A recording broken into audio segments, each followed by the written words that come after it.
This is Sweet as Honey, Season 2 with Jackie Bob Pearson.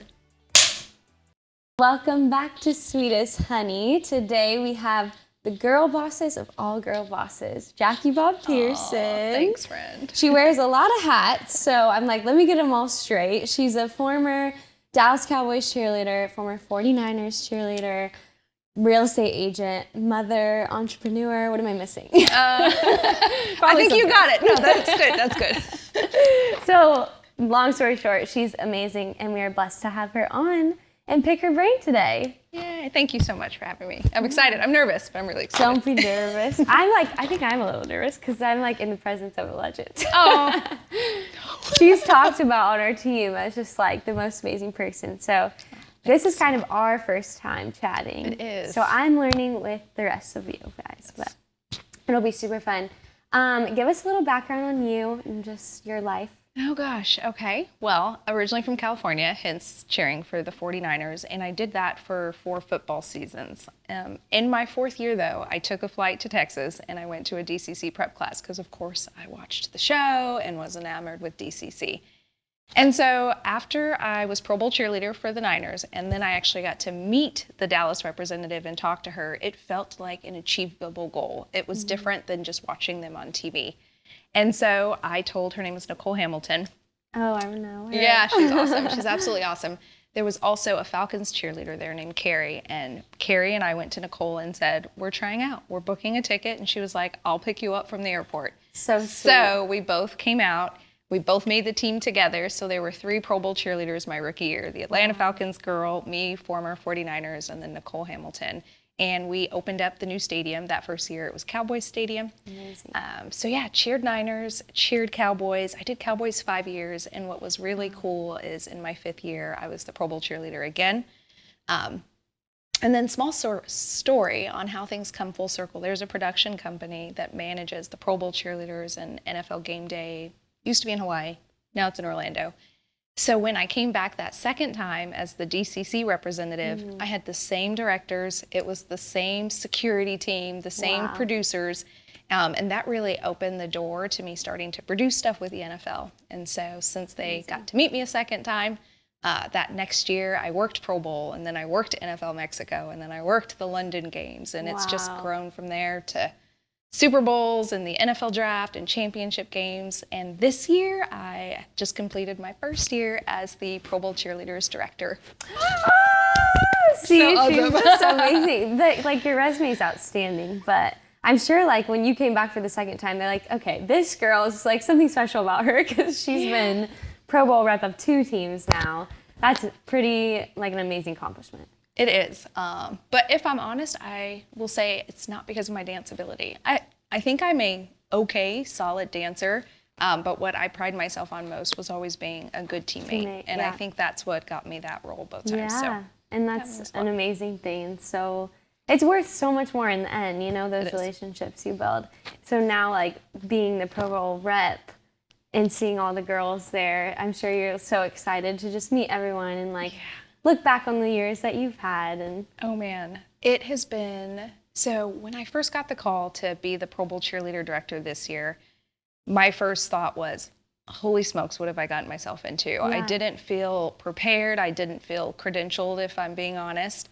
And it wasn't until the email started coming in and I started having to do the work as the Pro Bowl cheerleader director that a light bulb went off. Like, you have been doing this. You know how to book appearances, book flights, get hotel and catering and game day, field charts. And in that moment, I was like, I can do this. That's so awesome. It's so funny that even with success, there's still holes of self-doubt that we have. yeah, like a little imposter syndrome. Yes.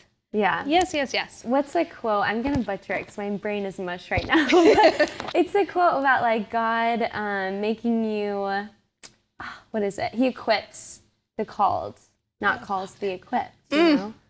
I love it. Like, That's a whole, you got it right. Look at that. like, what was it? But seriously, like, there are times when you're like, oh, I'm not. I don't know if this is me. Yeah. Like, And then he equips you with all the things that you need for it, and you're like, wow, God, like, go off. right?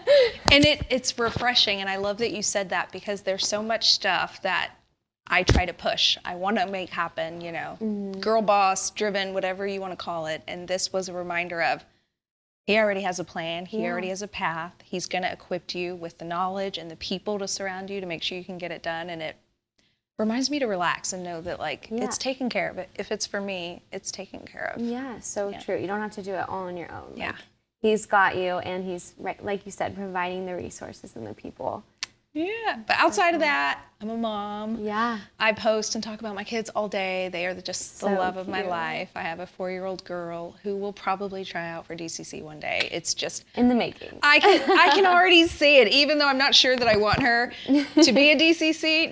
Nothing bad about it. I just know there's highs and lows, and I know the pressure that I put on myself. And so to even think about her doubting herself or her dance ability or the way that she looks, I'm like, no, you're perfect. Just listen to mom. You don't need any judges. I get it. Kelly, be nice to her. She's my baby. Yeah, it's real. I can tell. She is just, without me even pushing it, she's this light, this beam. She loves dancing. She's always posing. I'm like, uh-oh, little Jackie's here. So. A star in the making. And then my son, he's one. He's a ham. He's a little cuddle bug. So just a blessed sweet mama trying to balance it all. I was going to say, how do you balance everything that you do? Gosh, God gave me an amazing husband. I give him his flowers, literally and figuratively, as much as I can. I think it's hard being married to someone like me that travels a lot, not just through cheerleading, but real estate and NFL production. I feel like I'm always moving, and he is the steady, he is the calm.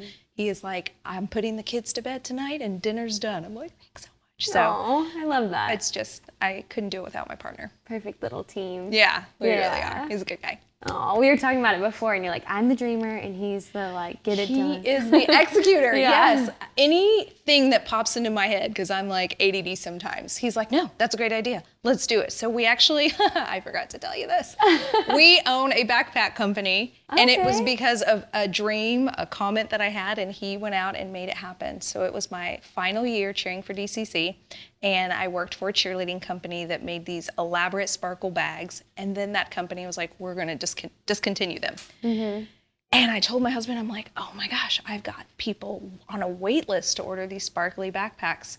Wouldn't that be crazy if we came out with one and we could offer more colors and we could do different sizes for youth size cheerleaders? Yeah. And within 4 months, he was on a plane to China, meeting with manufacturers, sourcing fabric. So we have a backpack company now that we sell to cheerleaders and dancers all over the country. That's amazing. What's the company called? The Solar brand. Oh. Solar, our theme is Shine Bright.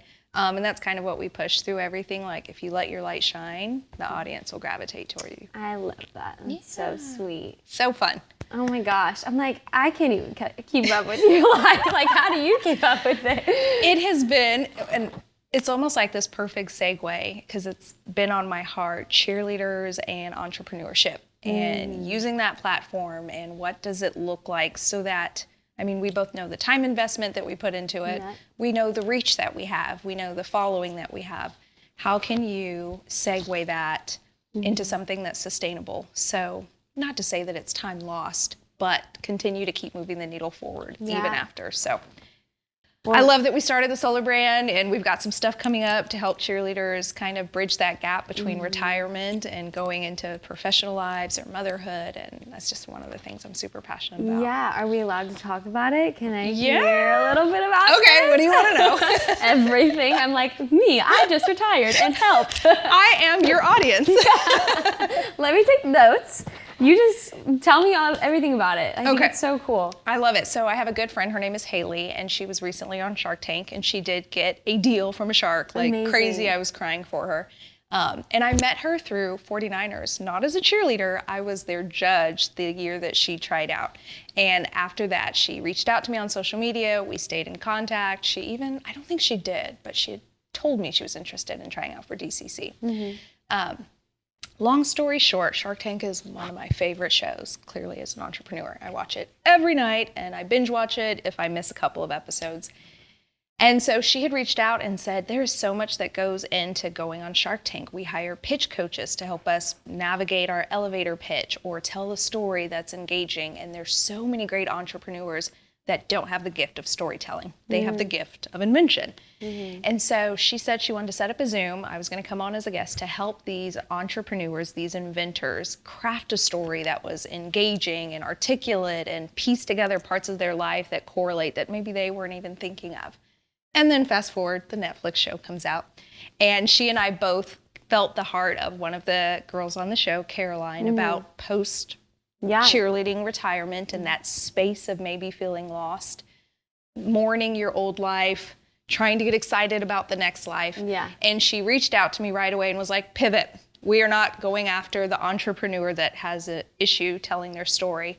We need to talk to the women of the NFL and the NBA about how much power they really have that they don't utilize or even realize. So we have a training set up. We've invited all NFL cheerleaders, all NBA cheerleaders, and really it's to dive deep and to explain to them the power of leverage, that this is something they should start thinking about their rookie year. Like, if you know that you are a talented chef, make the connections now with the catering department. Every NFL franchise has one. Start building up your resume, make connections. If you know that you love personal training and fitness, like there's doors and things that you could be doing instead of sometimes when we're in those shoes, guilty, you almost feel like you can't take advantage of those things. How does my coach feel, my director? You know, I shouldn't fraternize with anyone that works here.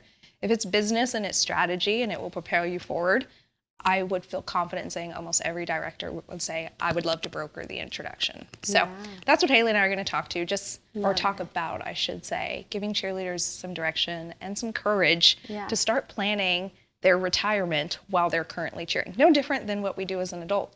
We prepare for retirement while we're working in a career. You don't wait until your retirement age to say, now what should I do with retirement? Do I have enough money? Can I buy a lake house? You know, you plan that stuff for decades in advance. We should be doing the same thing. It's so true. Can any like NFL, NBA cheerleader sign up for this? Or? Yes. Okay. I've got some high schoolers coming in. Their parents are like, we just want them to listen in. So when is it? It's July 29th. I'll share the link with you. I'll sign up. Okay. It's going to be great. It's going to be great.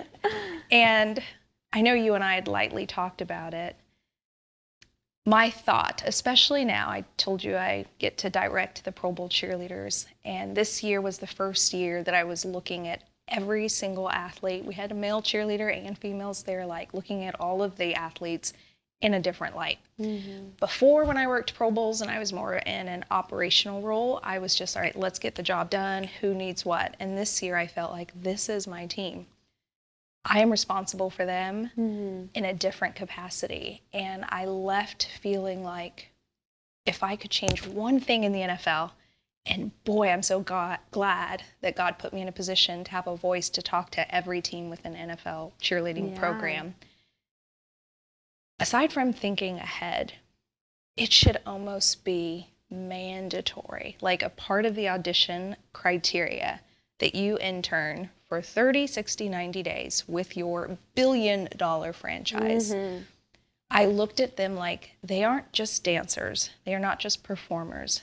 This is their life. And how can I better equip them for life? Especially when you go to Pro Bowl, a lot of times people retire.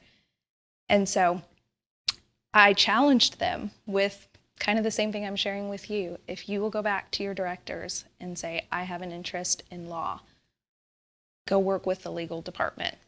30 days. To me, it should be a requirement. If I'm a director, every one of my ladies or gentlemen will have done a 30 or 60-day internship that will follow them the rest of their careers, that they worked for the Dallas Cowboys or the Kansas City Chiefs under HR or marketing or legal or you name it. There's not one category that I don't think I could tie back that an NFL franchise doesn't have an opportunity for you to get some real life experience and some real life connections.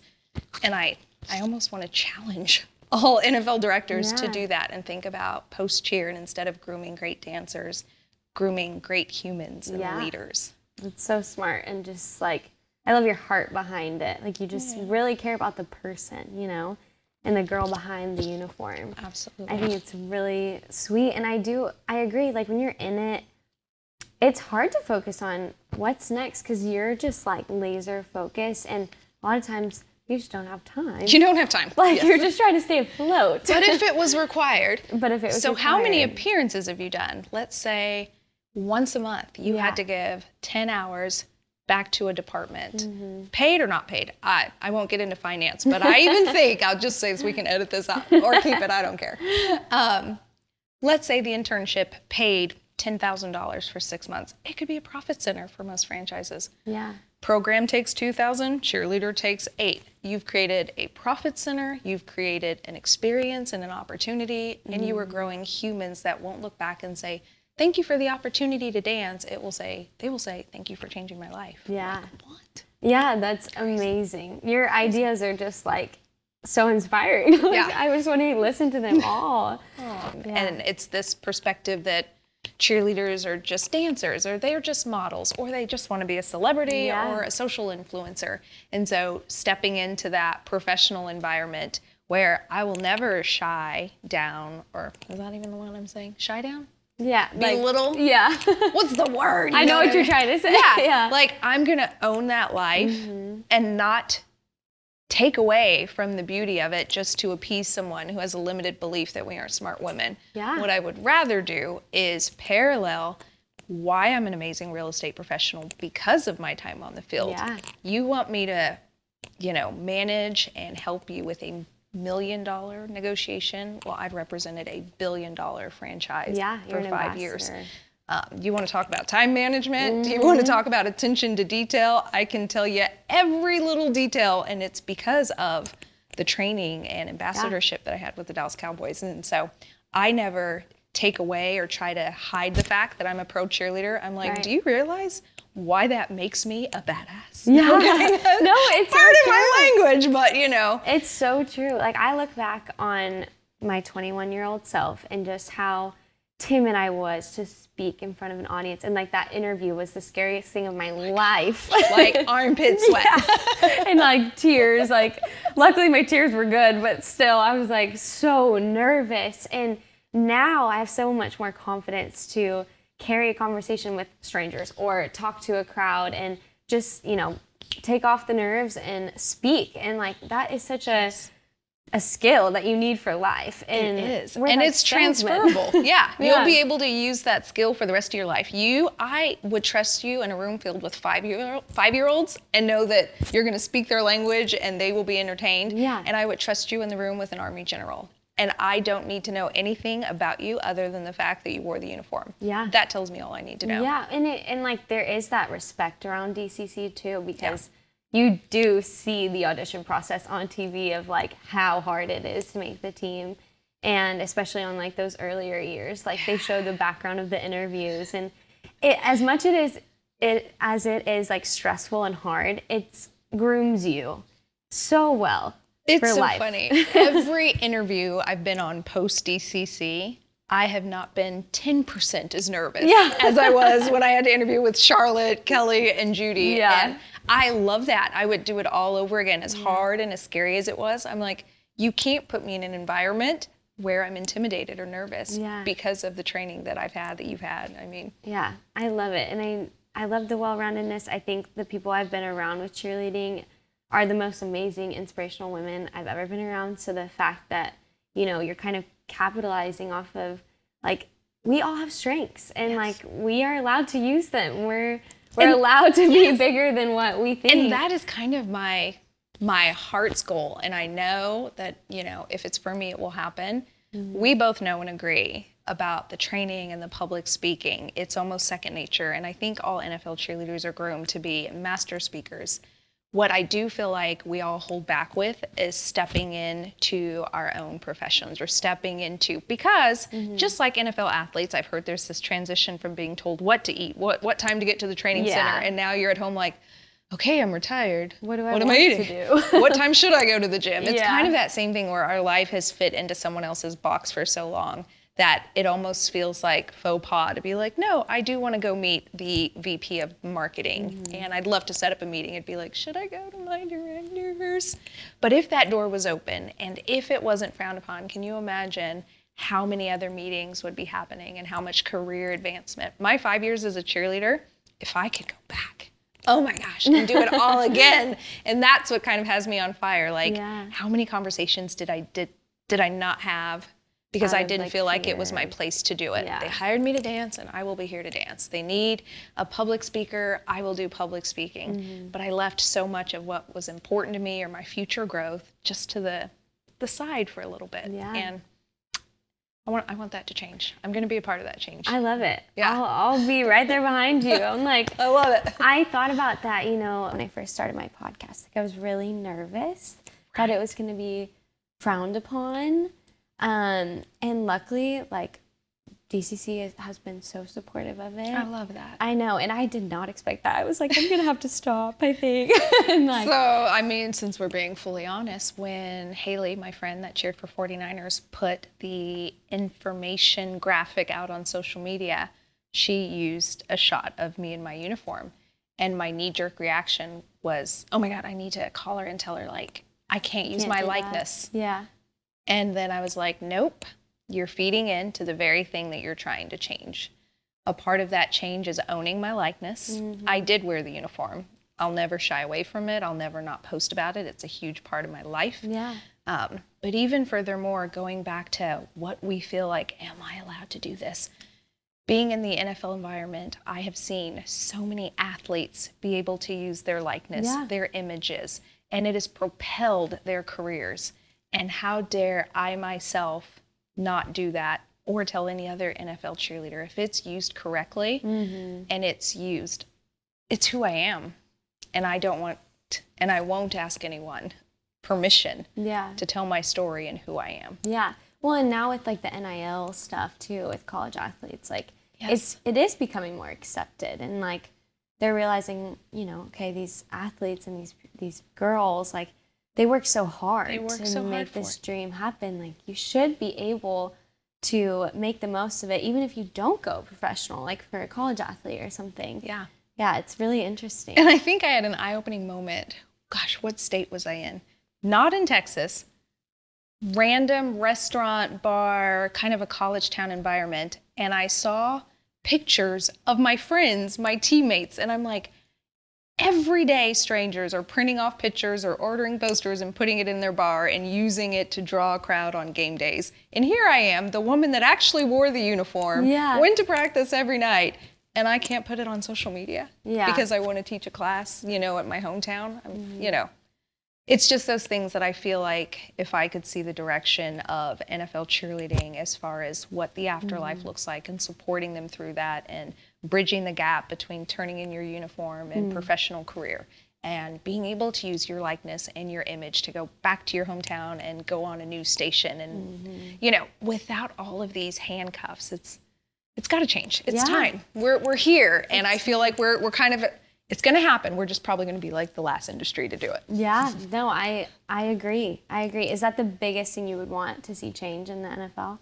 Or NBA or anything? My biggest thing, not the likeness, it is thinking career forward.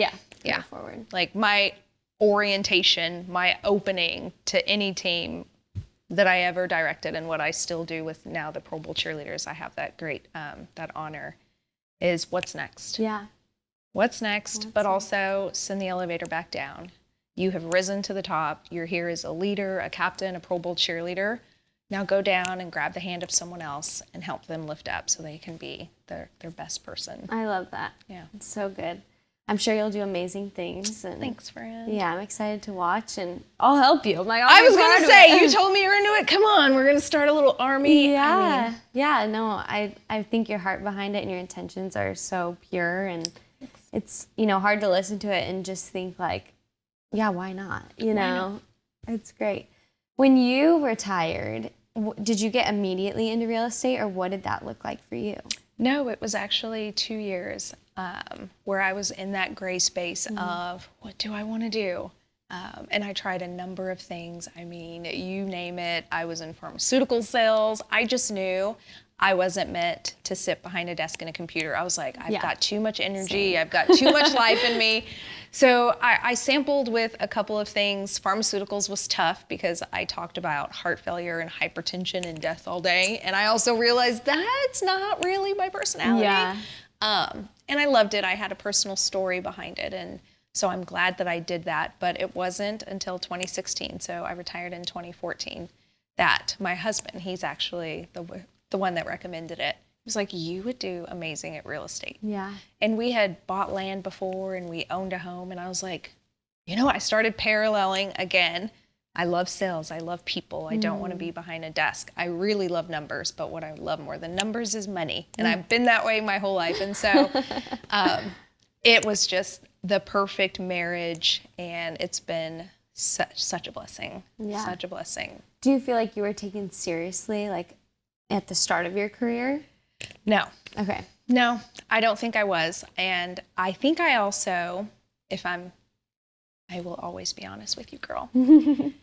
There was this time, this space post-retirement where I didn't even know what to post on social media. I felt like I had this following, and then all of a sudden it was going to disappear. And so I felt like I lingered on posting or staying attached to the Cowboys or staying attached to DCC, just because a lot of my image, I'll say, or why I thought people liked me was wrapped up in that.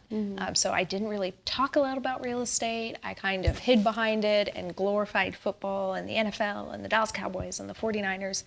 And then it just clicked one day that if people are for me, they'll be for me. If the followers drop off when I post my real life and show my authentic self, I'm okay with that. Yeah.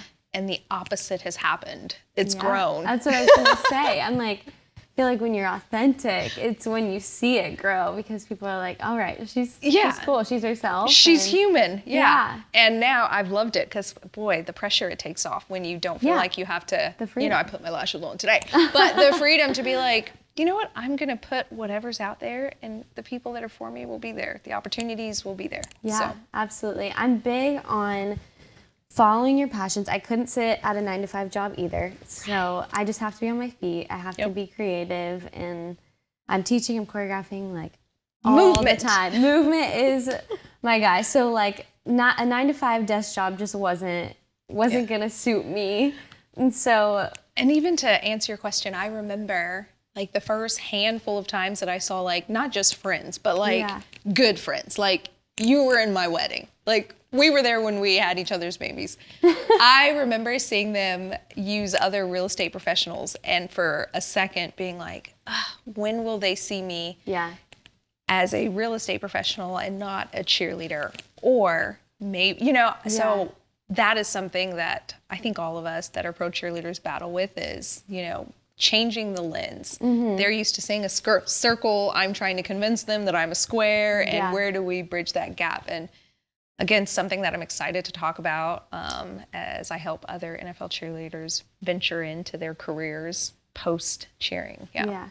Okay, so a whole other part of your life, aside from career, you're a mother. Yes. And you had a journey to becoming a mother. I did. So I want you to talk a little bit on that and tell your story, like tell how you kind of got through it and where you are now.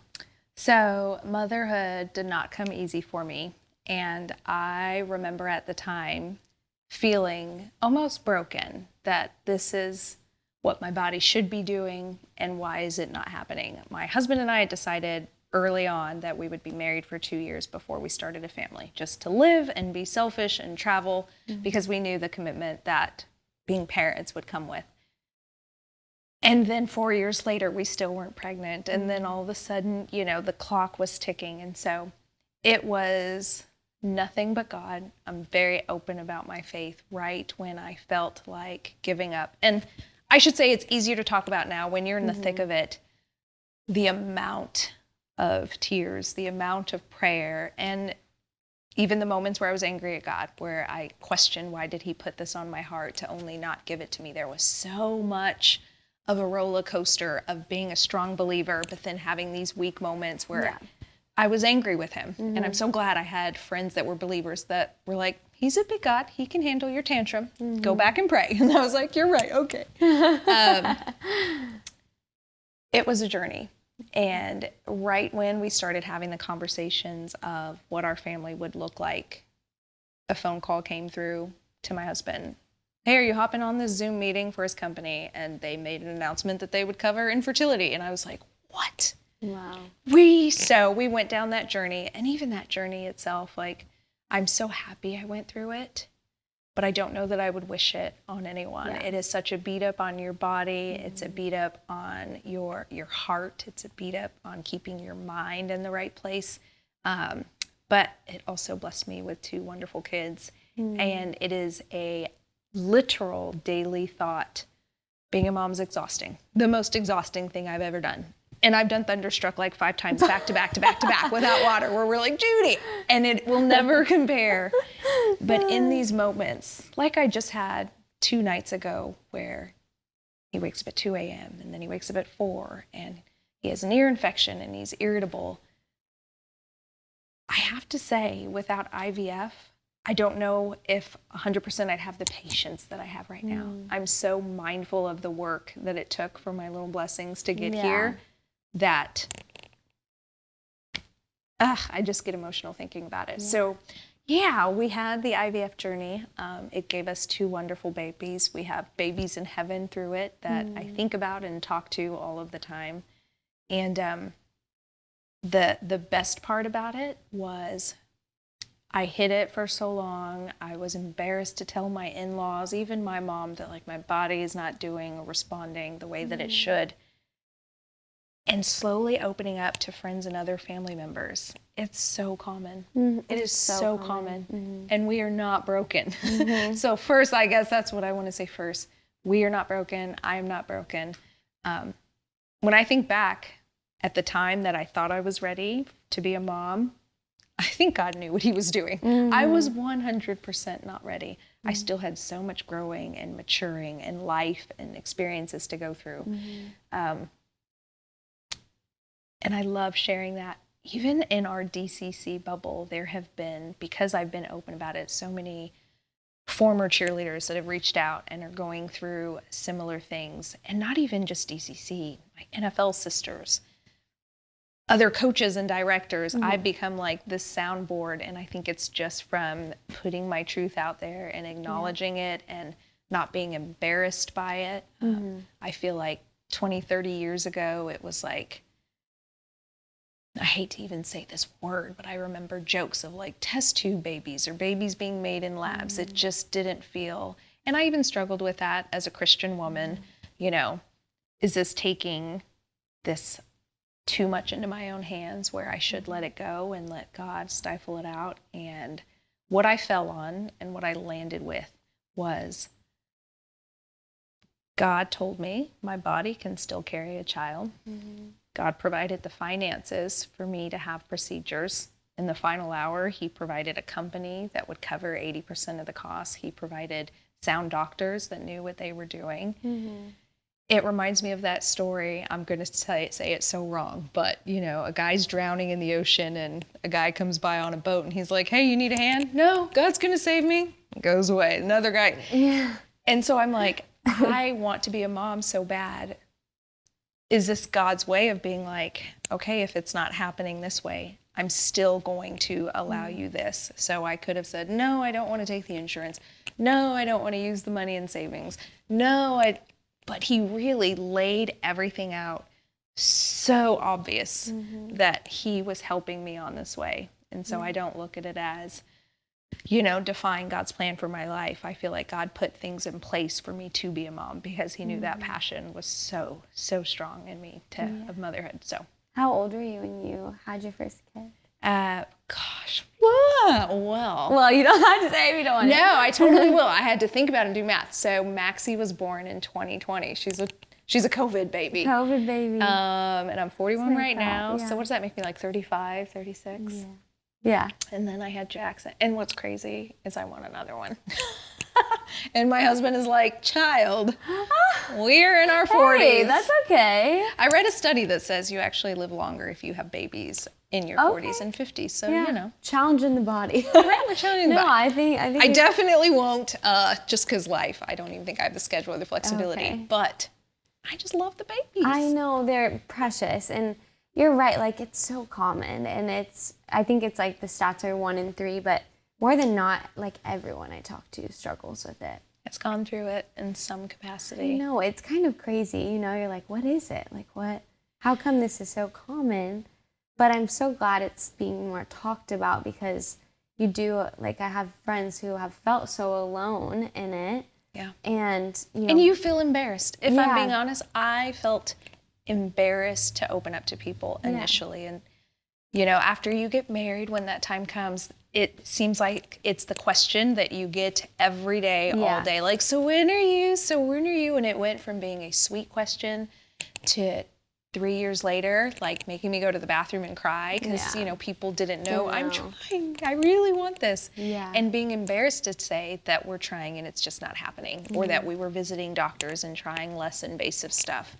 And now, again, someone told me when you turn 40, you just stop caring what people think. For me, it was turning 35. And I was like, listen, every Mother's Day, I make a post about it. I hashtag IVF moms. Yeah. I wish Mother's Day to moms that have babies in heaven, that have babies in tubes in a little freezer. We are all still moms, and I'm not embarrassed. I won't shy away. And I think it's so powerful. Like, I think that, we're given those hardships to become testimonies and share them with others and help others. And obviously you have. Yeah. But I think it's, also good to point out, like, it is hard. And you have a God who cares about your emotions. Like, absolutely. And you don't have to throw a Bible verse at it and just say, like, it's okay, it's going to be fine, it's in His timing. Like, they're raw emotions. And you go through the roller coaster of the hope and the, just all of it. Loss and... Yeah. And it's...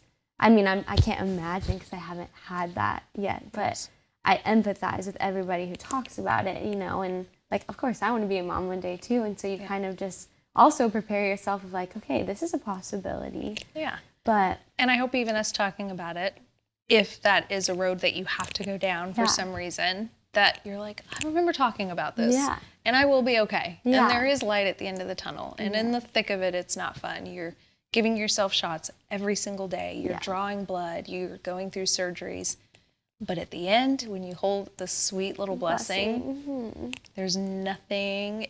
Here's what's crazy, and I know you'll have this experience. I grew up as a Christian. My father's a pastor. Like, I was going to ask. I know God. I have an intimate relationship with Him. Yeah. I fear Him, but He's also my homeboy. Like, we have a great relationship. I respect Him, but then I also let loose with Him.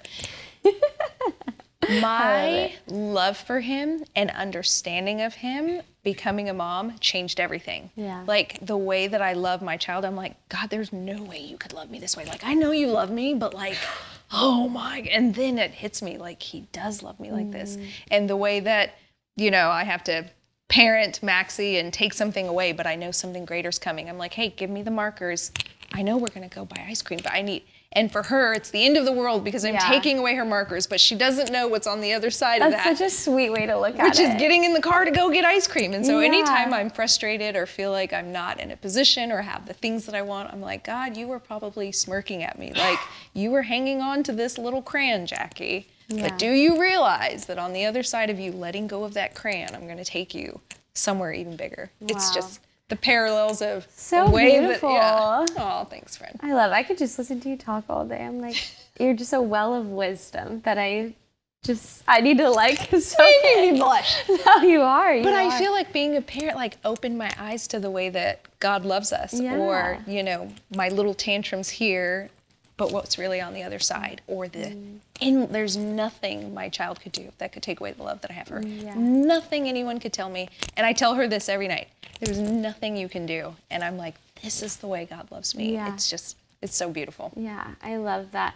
I heard somebody talk about this, or maybe I read it in a Bible study, just about, like, raising your kids to be obedient to their parents because it'll teach them to be obedient to God in their adulthood. Absolutely. And that kind of, like, that shook me a second. Yes. I was like, wow, like, it's true though. Like, if you can humble yourself under, like, your parents' authority as a kid and just, like, know that they love you and are protecting you, then, like, it's easier to do that when you're an adult and you think about God as your father.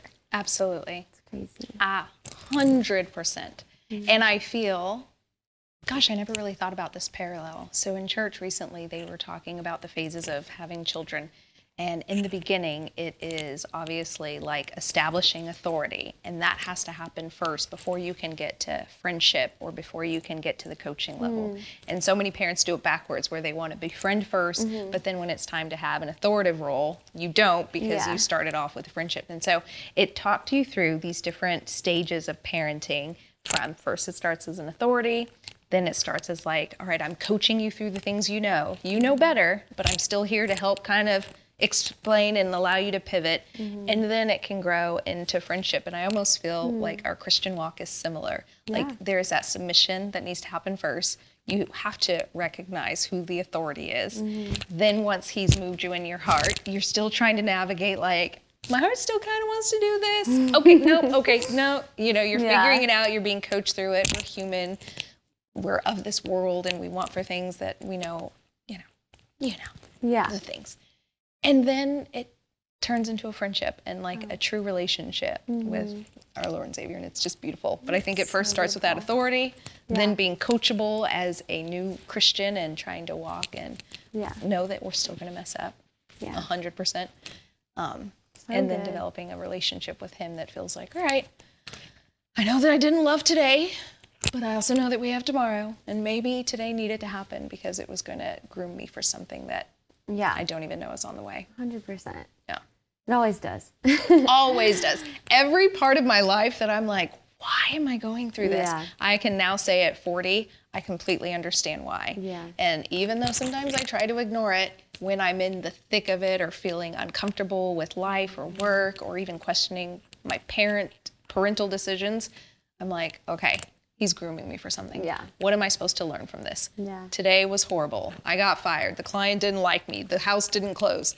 What was I supposed to learn from it? Why was I 30 minutes late today? Maybe he was saving me from something, you know. Staying teachable and humble. And, I love it.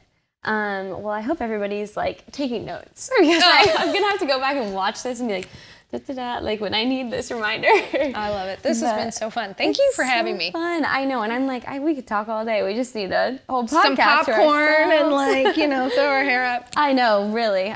We'll do it off camera, and then I'll ask you all the things.